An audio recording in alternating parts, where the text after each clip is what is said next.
What's up guys, it's Towels and I'm back with another update from Project Diablo 2 Season 8.5 Craft League number 2.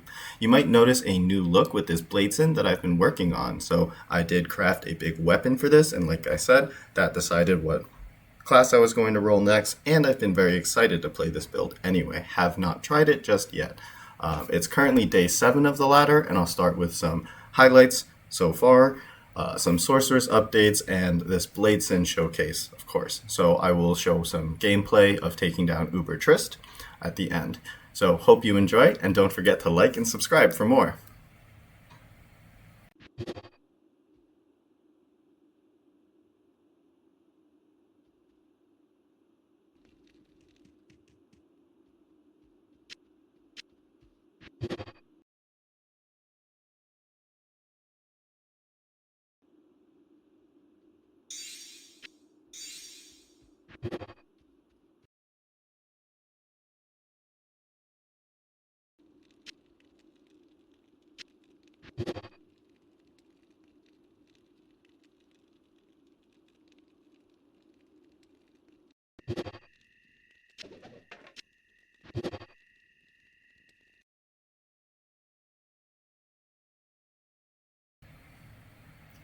Alright, hope you guys have enjoyed those loot highlights. Here I am back on my sorceress, and I gotta say, I am so lucky to have started off the league with it.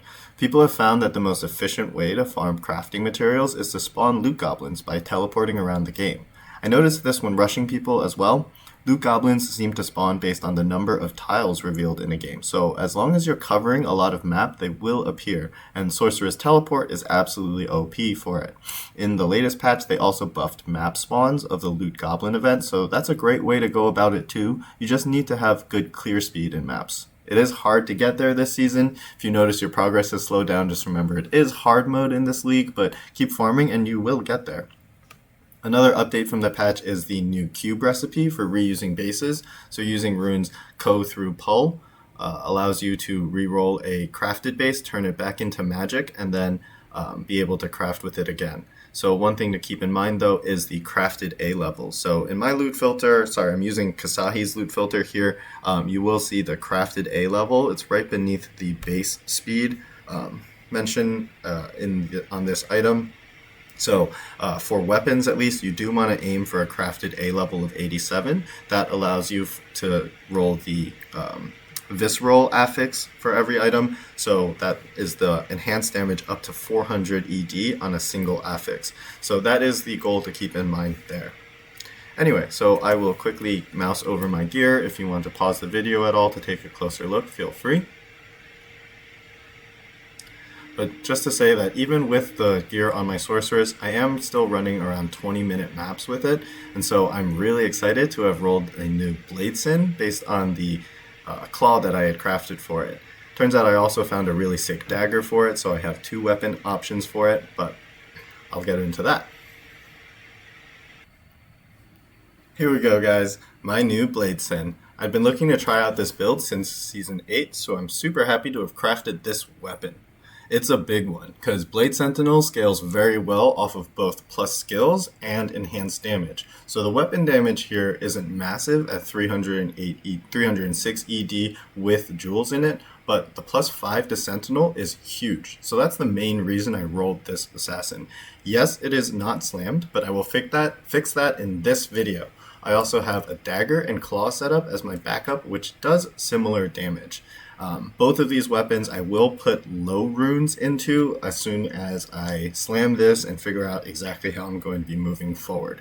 So with this dual claw setup, on my offhand claw, I'm just looking for a fast base with plus skills. This one's got 4 to Blade Sentinel. It can go up to 6 or 7 with a caster craft, and so I am looking to change that. And so crafting caster, Greater Claws, and Greater Talons. Greater Claws has minus 20 base speed, Greater Talons are a little bit better at minus 30, but either way, with either one of those bases, I don't need much, if any, IAS on body in order to reach the max frames for it. So, Legend Spike and Shield. So with this weapon, I actually had it sitting in my stash for a while, not realizing this was a legitimate backup for the claw that I've got. This setup does pretty comparably well compared to the dual claw setup that I've got. I think largely because of the enhanced damage on this shield, right? So obviously a good roll here. Potentially getting like PDR, 160 ED, and 3 open sockets can be a huge improvement there, so I'll be crafting safety shields as well. So the rest of my gear is mostly self-collected as well. It's just that most of my good drops and slams happen whenever I forget to hit record. Anyway, so here's a nice safety armor that I crafted early on in the season. It's base 160 ED with 97 life and 3 open sockets. Only 5 PDR, unfortunately, so still room for improvement here. I did buy this helm, so it's 2 assassin skills, cannot be frozen, did box it for 2, and it's got some enhanced damage tools in it as well. I would really love to have faster run walk in this slot. This amulet is a hit power craft, so it's pretty underrated compared to caster and blood amulets, but this helps a ton with big, faster hit recovery as well as attack rating. So this build really suffers with FHR, at least with my gear. I also got this 30 IAS Slam Shark Skin gloves here. Not much going on for it other than that. However, I am going with some Vampiric crafts on gloves, also looking for a deadly strike with potentially another 10 deadly strikes, so 20 deadly strike maximum on gloves, or enhanced damage roll on those would be really great as well. So the rings that I'm going with, I am looking for attack rating. Max damage is nice to have as well, so min or max damage rolls, but attack rating is huge, as well as plus to strength or plus to dexterity, because both of those stats add damage to your weapons as well, so enhanced damage per point on strength. So you can see I'm using kind of my best strength rings on each of these slots with big attack rating as well. On this belt, this is my only real option for my PDR belt. It's got 97 to life, and then it did slam with 10 FCR, which is nice to have as I'm casting Cloak of Shadows quite a bit within maps just for survivability, and I'll show some clips of that as well. And then these boots you saw in the highlight video as well, so I crafted probably 50 different hit power boots trying to get faster run walk, FHR, and res. However, no luck on any of those basically, but this slammed brick did just fine, and so happy to be using these now. Inventory wise, I've got my torch and my Annie, a lot of res charms for fixes there, and then my inventory of trap skillers. So yeah, the charms race has been rough this season. It seems like plane skillers are going down now though, and people are looking mostly for lifers, as is the case every ladder, so nothing new there. But I just want to mention that the best success that I've had is really just making games called like need trap skillers and farming in them like that, and so just incrementing and just playing my normal farming based on that, and people will just trickle in and offer it, and you know, whatever. Worldstone shards are super valuable at this point, so the value of those definitely went up with the increased drops from loot goblins as well. So mercenary wise, he is using the same amp damage weapon and basically safety gear. Some slight updates on this, but nothing super GG or important here. Blood crafts on the gloves as well as the boots, just for some life leech. And then he's got my other PDR belt here that has a little bit less going on for it, but nice res on it.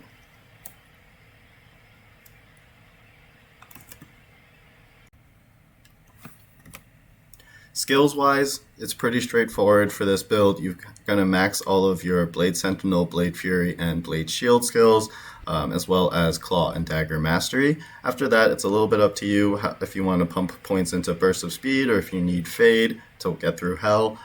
Weapon block, on my dual claw build is important, and that gives me nice survivability via that as well. And then what I'm going to do next is pump some more points into Shadow Warrior 2, and then that'll give me a tank.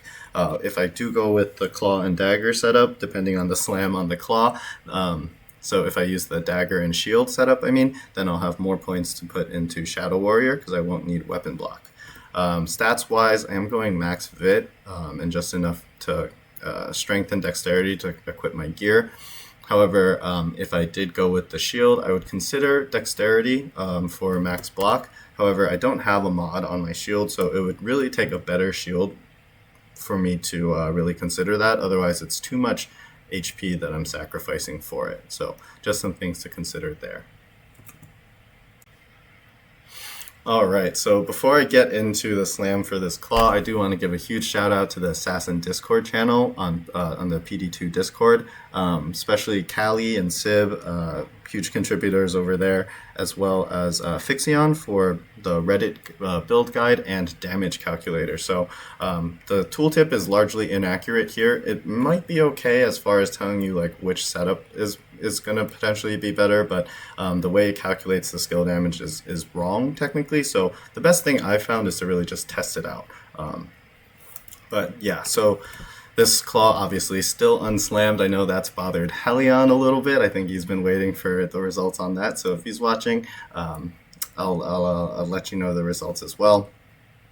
So this claw obviously has room for improvement. It could get additional enhanced damage or whatever. If it survives, I will be putting low runes into it no matter what the slam is. And then this Legend Spike, I guess, technically could improve with a Vial. I think it's an eligible candidate for that. With another low rune in it, it would have 40 Deadly Strike, which would be really nice to have on this build too. So, yep, without further ado, it's time. Lend me your luck. Let's see how it goes. Done. Ooh! Oh! Okay. So, unfortunately, Crushing Blow does not proc off of Blade Sentinel, but it survived. That's really all I care about. I will be socketing some low runes into this as soon as I get a chance. Oh boy, I am hyped. Alright, let's go. What a rush. Okay, so after that, I will leave you with some mapping footage and an Uber Tryst that I ran with this Sin as well. It's actually incredible at it, so very excited that I'll be able to do more of those easily. Next couple videos, I'll probably be getting into some more bossing. I am struggling a bit with Rathma at the moment, but I'll try to get some footage on that with this new Bladesin as well. So again, hope you guys enjoyed. Thank you so much for watching. Appreciate the support, and don't forget to like and subscribe for more, and I will keep bringing you this content. Thanks.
This will not have died in vain.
Good to see you.